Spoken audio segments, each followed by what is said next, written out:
क्या कहत है हो अरे कि यही लगन में तू हाथ हमर धोला यही लगन में तू हाथ हमर धोला अरे रेडी बनी जान चला शादी हमसे कला रेडी बनी जान हमसे शादी ए भाई अगर बुरा न माने आप तो पारिवारिक कार्यक्रम है मैं आपको भी आमंत्रित करता हूं मंच पे शायद आप आ जाएंगे तो और माहौल बन जाएगा मन बाप लोगन के ना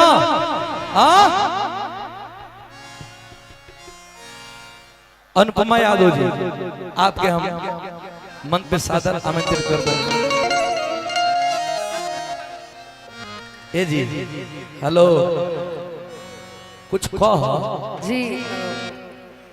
पहले तो अपने पूरे परिवार में आप इस मेरे परिवार में पहली बार आए हैं हाँ। और आदित्य जो है वो फैमिली का हमेशा से मेंबर रहा है। तो पहले तो आपका बहुत बहुत स्वागत अभिनंदन और बहुत सारा धन्यवाद कि आप अपना कीमती समय आपने मुझे दिया है। खाली है बनी हमें इसके लिए ये पूरा परिवार आपका सदैव आभारी है। और मुकेश भैया मैं की तरफ आपका से भी आभारी हूँ इसलिए कि आपने हमें याद किया। शायद इस परिवार से पुराना नाता हमारा था लेकिन हम बहुत दूर हो चुके थे। और जितने भी यूट्यूबर्स यहाँ पे लगे हैं, जितने भाई बड़े दूर दूर से चैनल के सारे भाई सब आए हैं, बहुत बहुत स्वागत अभिनंदन। हमके बुझा रहा है कि जहाँ सब देखत नहीं वो जो खाली कैमरे लोग रोल बा तो ये बढ़िया बात है कि कलाकार के इतना रहुआ माने नहीं। बाकी सुधीर जी के विशेष डिमांड रहे चैनल के कि यहाँ के भी एक बेर और प्रस्तुति होगी। सुनी ना सुनी छोड़ी सुना दी। अरे कि यही लगन में तू हाथ हमर धोला यही लगन में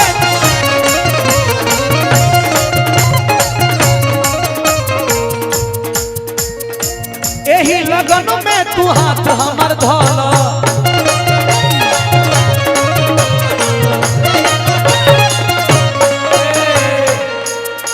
रेडी बनी आओ जन बिया हमसे कला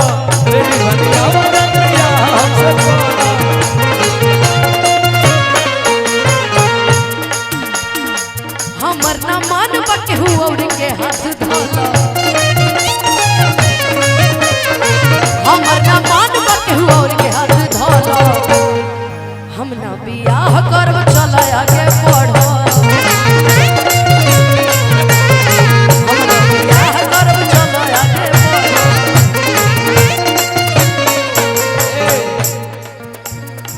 माई खोजत बिया चल गोड़ धोला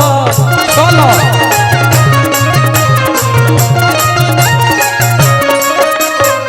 माई खोजत बिया चल गोड़ धोला रेडी बनी जानो बिया हमसे कला रेडी बनी जानो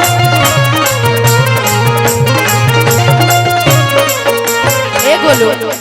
यहाँ के भी पाला में पड़ते बनी धीरे धीरे यही से कहे कि हमनी के घरे जावे ना वो बिना सुनले न जाला यही से इनकरा खातिर कहे के बा हम हई यूपी बिहार वाला होवे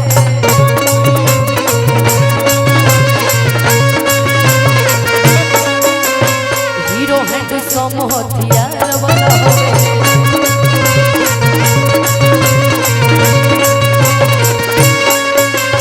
ओकरा के आंख जद मरी होए सखी हमर वाला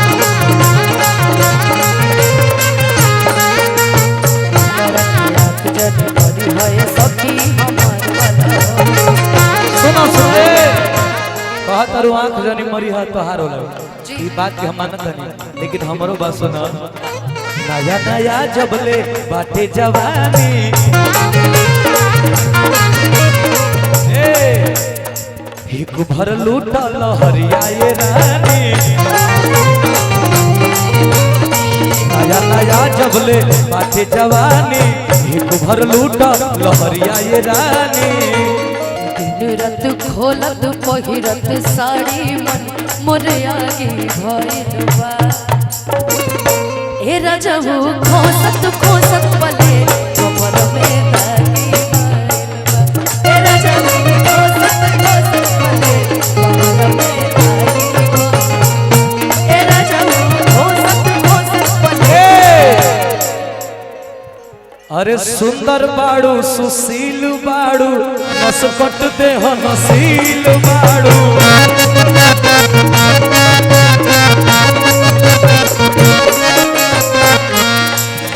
अरे रंग के ओठवा पातर पातर भारत हमार दिल बाड़ू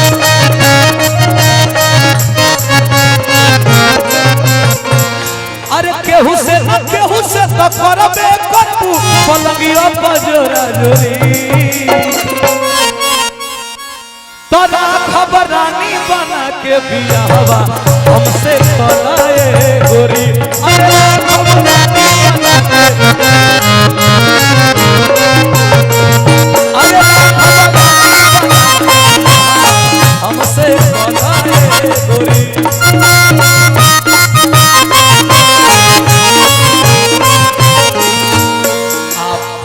इतना सुंदर लग रही है ना हर शिकार राहुल आज अच्छा लगा था नजर ना लगे अब हम तक काजरों नहीं के लगल तरुआ के लगा देते हैं अरे घेरले बाबा दारा सट तारू बाजारा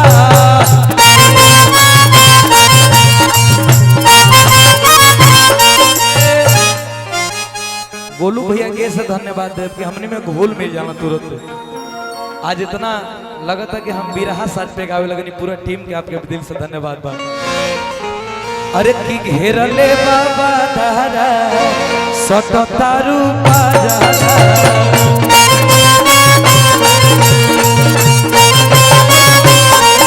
ऊपरा से पहिले लुबाड़ू काला काला काजरा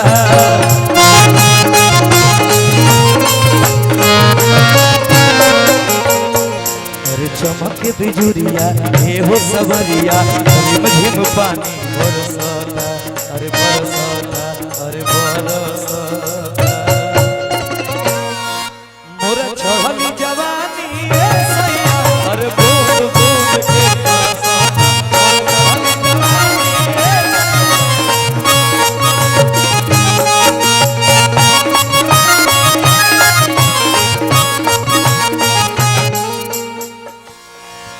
अरे हमारा बुलेटवा पर कहियो बैठी के सोट बैठीला हमारा बुलेटवा पर कहियो बोल बोल रे पतर तो बोल बोल रे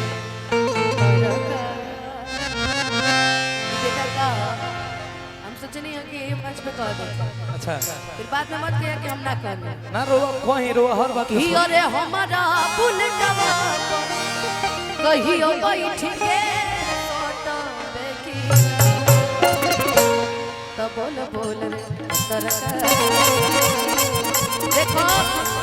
हमार मुकेश भैया बनी हो जा हाथ में धोइबो ये बनी मुकेश भैया हमने के भैया के असीम प्रेम मिलेला और जोन आज ए गुलू और जोन आज चलत रहे और जो आज हम इतना सुंदर साड़ी पहनले बनी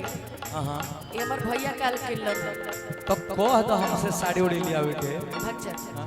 लेकिन तारा खातिर हम एक ही गो लाइन कहब बोला बोल बोल रे पत्थर का बोल बोल रे पत्थर का हमारा से पटवे की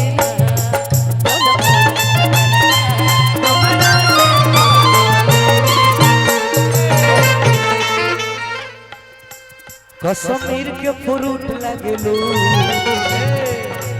कश्मीर के फ्रूट लगेलू तू तो साड़ियों में क्यूट लगेलू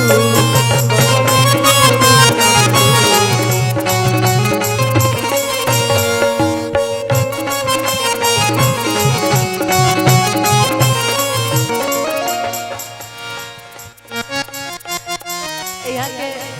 हमारा मुकेश भैया के दुलरुआ सार है प्रियंका जी के भी भाई है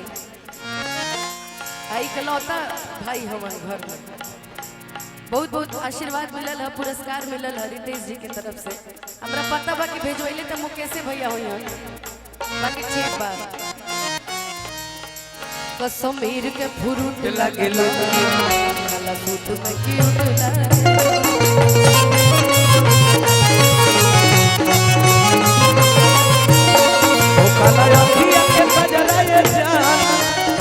काला तिलकुट लागेलू काला रतिया के नजराए जा काला काला तिलकुट लागेलू